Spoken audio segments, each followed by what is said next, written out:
మేషరాశి అంటే మేషరాశి వారికి మనకి సెప్టెంబర్ మాసంలో గోచార గ్రహాలు ఎటువంటి ఫలితాలు ఇస్తున్నాయి అని చూస్తే కనుక మేషరాశి అంటేనే అశ్విని నక్షత్రంలో పుట్టిన 4 పాదాల వాళ్ళు, భరణి నక్షత్రం 4 పాదాలు, కృత్తిక 1వ పాదంలో పుట్టిన వాళ్ళందరూ మేషరాశి కింద వస్తారు. రాశ్యాధిపతి మరి కుజుడు, రాశ్యాధిపతి అష్టమాధిపతి కూడా కుజుడు అవుతాడు. ఈ రాశ్యాధిపతి అయిన కుజుడు ఈ మాసం అంతా కూడా తృతీయ స్థానమైన మిథున రాశిలో సంచారం చేస్తున్నాడు. తృతీయ భావంలో సంచారం చేయటం వలన మీలో ఒక రకమైన ధైర్య సాహసాలు పరాక్రమాలు చక్కగా పెరుగుతాయని చెప్పవచ్చు. ఆ రకంగా చాలా బాగుంటుంది. ఆరోగ్యం కూడా ఈ మాసం అంతా కూడా మేషరాశి వారికి చాలా మటుకు అనుకూలంగానే ఉంటుందని చెప్పవచ్చు. ద్వితీయ సప్తమాధిపతి అయిన శుక్రుడు షష్టమ భావంలో సెప్టెంబర్ మాసంలో సంచారం చేయటం వలన ఎక్కువ కాలం, అలాగే కేతువుతో సంచారం చేయటం వలన కొంచెం వైవాహిక జీవితంలో కానీ వివాహ సమస్యలు కానీ కొంచెం ఉండే అవకాశాలు ఎక్కువ ఉన్నాయి. ఆరోగ్య విషయంలో కొంచెం జాగ్రత్తగా ఉండాలి. ఎందుకంటే ఇక గృహ జీవితంలో కొంచెం ఇబ్బందులు వచ్చే అవకాశం కూడా ఉంది. కేతు అంటే ఆటంకాలు ఏర్పడటం, ఇబ్బంది అంటే పెద్ద ఇబ్బంది అని కాదు, కానీ శుక్రుడు అంటేనే మనకి ఏంటి లగ్జరీస్, వివాహ కారకత్వాలు, వాహనాలు ఇలాంటివన్నీ ఎక్కువగా ఇస్తూ ఉంటాడు. స్థిరాస్తులు వీటి మీద అంటే ఈ విషయాలకు సంబంధించిన విషయాల్లో మనకి కొంచెం చిన్న చిన్న ఆటంకాలు ఏర్పడటం కానీ స్త్రీలతో సమస్యలు ఏర్పడటం కానీ అలాంటివి ఉండే అవకాశం ఉంది. కాబట్టి ఇక్కడ కొంచెం మీరు చాలా జాగ్రత్తగా ఉండాలి. అలాగే ముఖ్యంగా ఏంటంటే గురు దృష్టి ఉండటం వలన ఈ ఇబ్బందులు మీకు మరీ అంతగా ఇబ్బంది పెట్టవనే చెప్పవచ్చు మనకి. సో ఎందుకంటే గురు దృష్టి వృషభరాశిలో ద్వితీయ స్థానంలో గురు సంచారం జరగడం వలన చాలా మటుకు ఇబ్బంది తొలుగుతుందనే చెప్పవచ్చు. అలాగే కుటుంబ సంబంధమైన విషయాలు ఎవరైనా సరే విదేశీ సంబంధమైన వ్యవహారాల్లో ఉండటం కానీ, అంటే విదేశీ సంబంధమైన వెళ్ళడానికి కానీ, విదేశానికి వెళ్ళటం కానీ, విదేశీ సంబంధమైన ధన సంపాదన పొందటం కానీ అలాంటివంటివి కూడా మనకి ఈ మాసంలో ఎక్కువగా కనిపిస్తున్నాయి. ముఖ్యంగా ఏం చేస్తుంటే పంచమాధిపతి రవి స్వక్షేత్ర సంచారం 30 ఏళ్ల తర్వాత రవి శనులు ఇద్దరు కూడా సమసప్తకంలో ఉంటున్నారు. ఇది ఒక పెద్ద ప్రత్యేకత.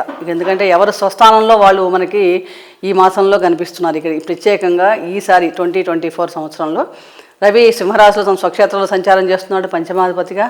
దశమ లాభాధిపతి అయిన శని కూడా కుంభరాశిలో తన స్వక్షేత్రంలో సంచారం చేస్తున్నాడు. ఇద్దరూ కూడా ఒకరికొకరికి సమసప్తకాల్లో ఉన్నారు. దీనివల్ల కొంచెం ఒక రకమైన ఒత్తిడి కానీ మానసికంగా ఇలాంటివంటి కూడా ఉండే అవకాశం ఎక్కువగా ఉంది. ఆరోగ్య విషయంలో కూడా కొంచెం జాగ్రత్తగా ఉండాలి. సెప్టెంబర్ 16 తర్వాత రవి షష్టమ భావంలో సంచారం చేయటం వలన చాలా మటుకు మనకి అనుకూలమైన ఫలితాలు రావడానికి అవకాశం ఎక్కువగా ఉంది. సంతాన సంబంధమైన విషయాల్లో కానీ వీటిని ఆరోగ్య విషయంలో కానీ కొంచెం జాగ్రత్తగా ఉంటే మంచిది.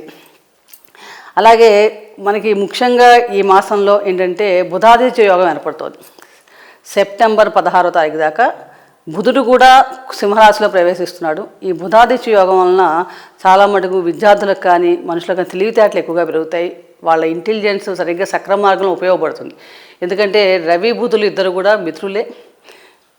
బుధుడు వచ్చి రవి క్షేత్రంలో ఉండటం వలన ఆల్మోస్ట్ 12వ తారీఖు నుంచి బుధాదిత్య యోగం ఏర్పడి సింహరాశి వారి స్వక్షేత్రంలో ఏర్పడటం వలన చాలా బలవంతంగా ఉండటం, పంచమాధిపతి అవడం వలన పిల్లలకి చక్కగా తెలివితేటలు పెరగడం, వాళ్ళ విద్యా అవకాశాలు వృద్ధి చెందడం అలాంటివన్నీ కూడా మనకి ఈ మాసంలో ఎక్కువగా కనిపిస్తున్నాయి.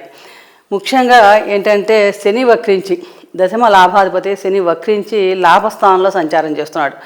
దీనివల్ల ఏంటంటే ఆదాయం పెరిగినప్పటికీ కూడా వృత్తి ఉద్యోగాల్లో కొంచెం ఒత్తిడి, మానసికంగా అలసట ఇలాంటివన్నీ కూడా ఎక్కువ గోచరిస్తున్నాయి. కొంచెం శ్రమతో కూడిన విజయ అవకాశాలు మనకి ఈ మాసంలో కనిపిస్తున్నాయని చెప్పవచ్చు. ముఖ్యంగా ఏంటంటే 16 నుండి కూడా కొంచెం ఈ విద్యార్థులకి కొంచెం మిశ్రమ ఫలితాలే గోచరిస్తున్నాయని చెప్పవచ్చు. ముఖ్యంగా ఏంటంటే విద్యలో కొంచెం కేతు కూడా అక్కడే సంచారం చేస్తున్నాడు షష్టమ భావంలో. బుధుడు వెళ్ళి మనకి కన్యారాశిలో ప్రవేశించినప్పటి నుంచి కూడా రవి కూడా 16వ తారీఖు నుంచి కన్యారాశిలో ప్రవేశిస్తాడు. అక్కడ మనకి శుక్రుడు కేతువు సంచారం కూడా జరుగుతుంది. దీనివల్ల ఏంటంటే చిన్న చిన్న ఆటంకాలు, విజయవన్న పని మొదలెట్టడం కొంచెం ఇబ్బందులు ఏర్పడటం ఇలాంటివన్నీ ఎక్కువగా ఉన్నాయి. కాబట్టి ఇక్కడ మనం కొంచెం ఈ ఇబ్బందులు తొలగటానికి మేషరాశి వారు కంపల్సరీగా చక్కగా గణపతి ఆరాధన చేసుకోవడం, వినాయక చవితి గణపతిని 21 పత్రాలతో పూజించడం చక్కగా చేసుకోవడం వలన చాలా మటుకు ఈ ఆటంకాలు అన్నవి మనకి తొలగడానికి చాలా అవకాశం ఎక్కువగా ఉంది. అలాగే మహాలక్ష్మి ఆరాధన, ఎందుకంటే సప్తమాధిపతి శుక్రుడు కూడా మనకి ద్వితీయ సప్తమాధిపతి శుక్రుడు నీచ స్థానంలో సంచారం చేస్తున్నాడు ఈ మాసంలో. కాబట్టి మహాలక్ష్మి ఆరాధన చేసుకోవడం వల్ల కూడా చాలా మటుకు మనకి మంచి ఫలితాలు కలుగుతాయి. బియ్యాన్ని బెల్లం దానం చేయండి వీలైనంత వరకు. ఈ మాసంలో సంపూర్ణ ఆయుష్ని ఆరోగ్యాన్ని పొందే ఎటువంటి సందేహం లేదు.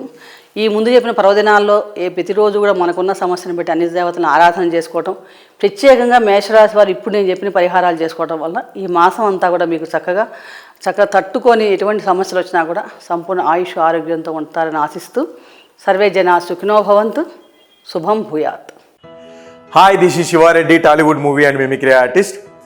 ATV Health, ATV Devotional and ATV News. Please subscribe, like and share.